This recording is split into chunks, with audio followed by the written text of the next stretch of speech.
Hello guys, welcome back to mini blog. ఇవాళ అయితే మనం కావేల్ దగ్గర ఉన్న ముందర పోటమ్మ టెంపుల్కి అయితే వచ్చేసాం. సో ఇక్కడైతే రెండు టెంపుల్ ఉంటాయి, ఒకటి పోటమ్మ టెంపుల్, ఒకటి గంగమ్మ టెంపుల్ అనమాట. లొకేషన్ కూడా చాలా బాగుంటుంది. చుట్టుపక్కల చెరువు మధ్యలో టెంపుల్ అయితే ఉంటుంది. దీని ప్రత్యేకత అయితే ఎంత వర్షం పడినా గుడి లోపలికి అయితే నీళ్లు రావంట. మా చిన్నోడు రాగానే అలరైతే మొదలు పెట్టేశాడు. వాళ్ళమ్మ వాడిని పట్టుకోవడానికే సరిపోద్ది, చుడిపైకి ఎక్కేస్తా ఉన్నాడు. ఇక్కడ దగ్గరలో ఉన్న శివాలయంకి అయితే వెళ్ళాము. అసలు ఆ శివాలయం ఎంత బాగుందంటే మేము పల్లెటూరులో శివాలయంకి వచ్చినట్టే లేదు. చాలా బాగుంది, చాలా స్టైల్గా చాలా బాగుంది. నేను శివలింగంనే చూశాను కానీ ఎప్పుడు ఇలా చూడలేదన్నమాట. గుడి అయితే చాలా నీట్గా చాలా అయితే బాగుంది.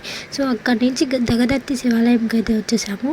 సో శివయ్య దర్శనం అయితే చాలా బాగా అయింది.